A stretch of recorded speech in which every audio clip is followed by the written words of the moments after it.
Welcome back to the Roadside Rescue YouTube channel. I'm Ernest, and I think we got like a foot of snow last night. It went from being nice and warm to snowing overnight, so I guess we've got hit with the blizzard that's about to hit everybody.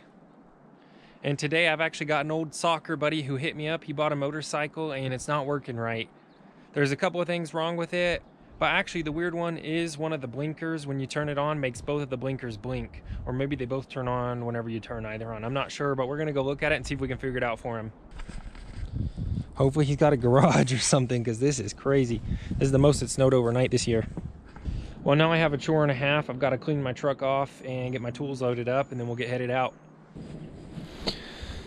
So I've got a snow brush underneath that snow somewhere back here. And I've got gloves in there, but I can't really open it, so yeah, I think I'm just gonna go for it. Bare the arm.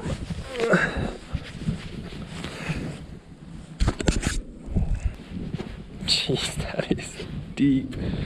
You see that? Okay. Where is it? That's not it. Ah! It's getting cold. Where is it? All this for nothing. Ah! It's too cold to feel anything anymore. Jeez, where is it? Found it. No, dang it.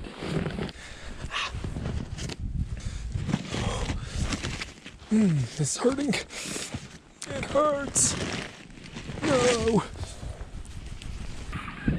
Where's the brush? Just go for it.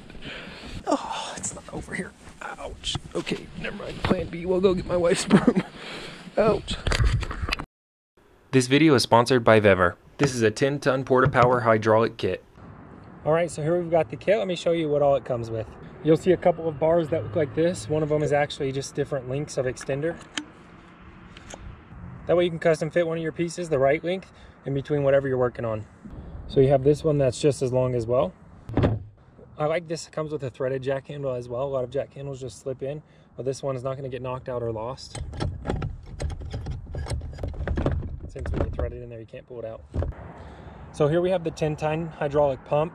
And this is the pump that actually pumps the hydraulic fluid into the piston. Here's that piston. This part comes out when you pump it up. I'll show you in a second. I'll show you all the different attachments real quick, and then I'll show you how it works put together.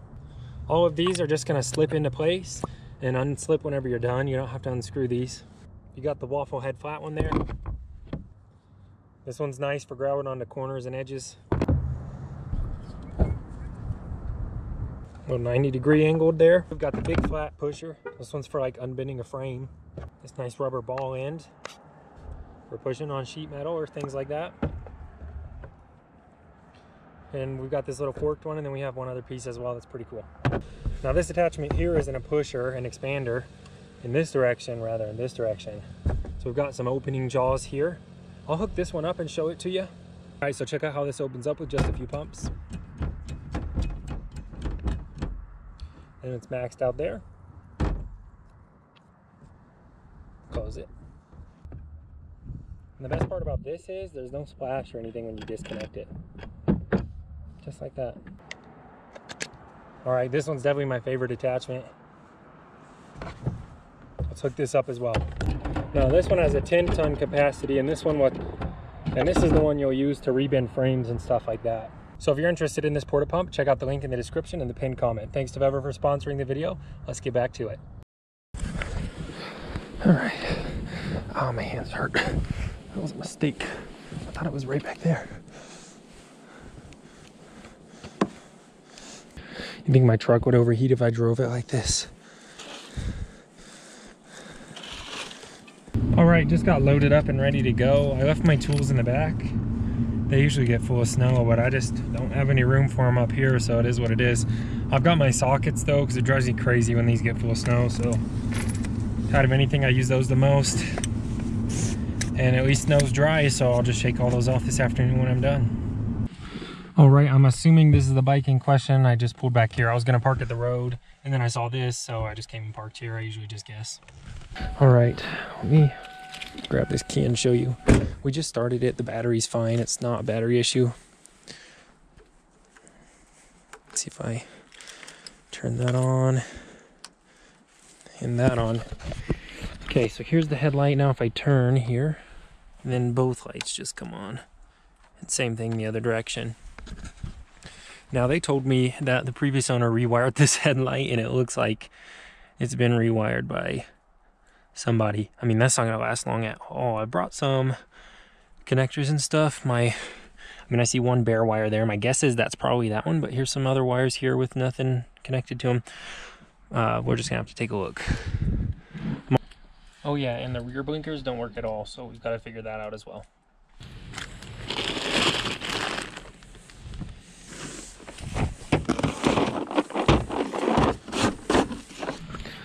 All right, so here's most likely why the rear lights aren't working. Not the right kind of connectors here. I don't know.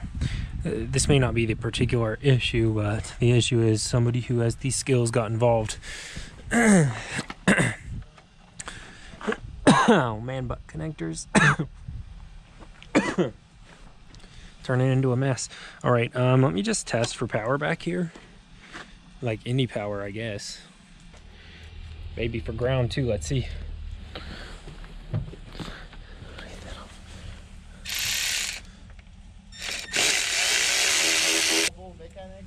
Yeah.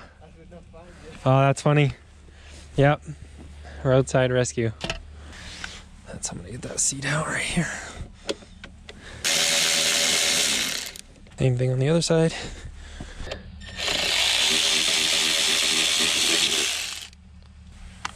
Cross-threaded.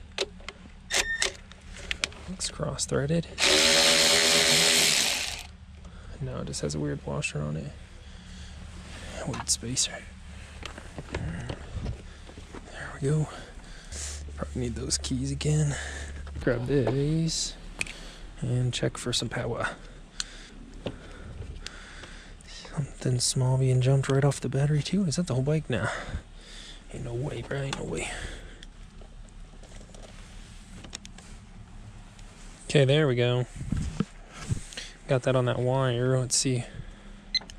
12.4 volts. That's what we need.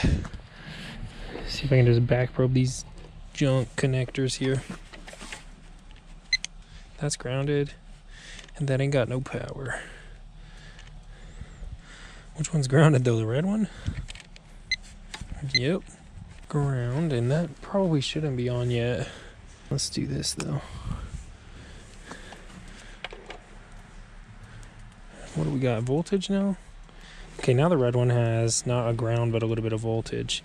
Oh, and green one had, I just saw some voltage on there. And this green one has 8 volts now that that's supposed to be on.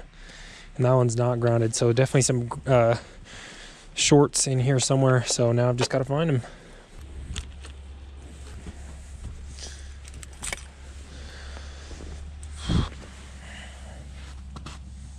Okay, so now what I'm going to do is come here. There's a bunch of empty wires, or not empty. There's a bunch of wires that aren't connected to other ones. Those are probably shorting out. There's like a naked connector in here right there. So I'm gonna just check each little one first and just make sure that it has a good ground and a good power. And I'm gonna do that by just removing the connections one at a time and testing the wire. And when I separate them, I'm gonna test that main wire to make sure it either has power or ground when it's supposed to. And then I'll put a new connector on there that's gonna be nice and watertight. Okay, so this is supposed to be a ground for this light here. That wire was sticking out real bad. Don't know how it just fixed itself a little. So basically now I have to go through each wire and separate it like this. One side doesn't matter, that's going to the light instead. This is supposed to be grounded, and then I'm going to have to do the same for the positive and make sure that that's blinking when it's supposed to. Why it's not, maybe. And just do each one at a time until I find one that's not working, and each one that's working I can put back together. And if it's not working correctly, I have to leave it apart and then double check when I'm done. So we have 0.1 volts on this light here. It's not even grounded. Close, but let me try the power wire. It shouldn't have anything. Something down from there is even grounded out. Wonder if this light's not grounded, if the bike's not grounded, something like that. I'm not sure if this light needs to be grounded or not, but it isn't, while everything else is. So that may be causing an issue. Okay, so I've got some all right, so I've got some butt connectors here with actual solder in them and the little hermetic seal here. So when this melts down, it also acts as like a little heat shrink tubing that'll water seal your connection. So I'm gonna go ahead and put this on real quick and just do one at a time. At least know that each connection I touch is gonna be good after that. So I'm assuming this guy put all the wires in the right spot. Might be a dumb assumption to make right now though.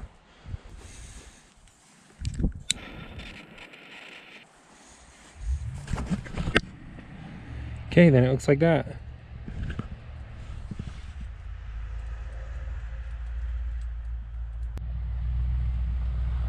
So bad.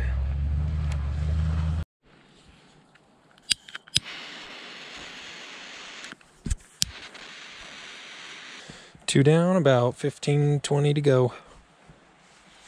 My fingers are cold though. It's not really something I can do with gloves on.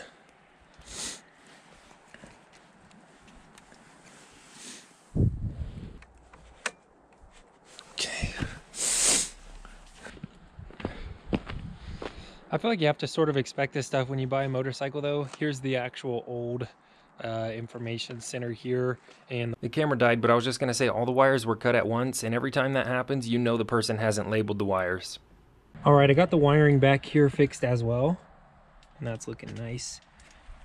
I just went ahead and soldered the... All right, camera died again, but they actually had a connector down the wire, so I was able to just hook those wires straight together, and that fixed that problem as well.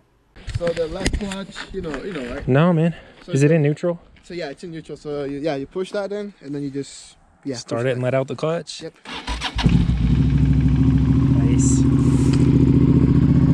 Okay, here we go.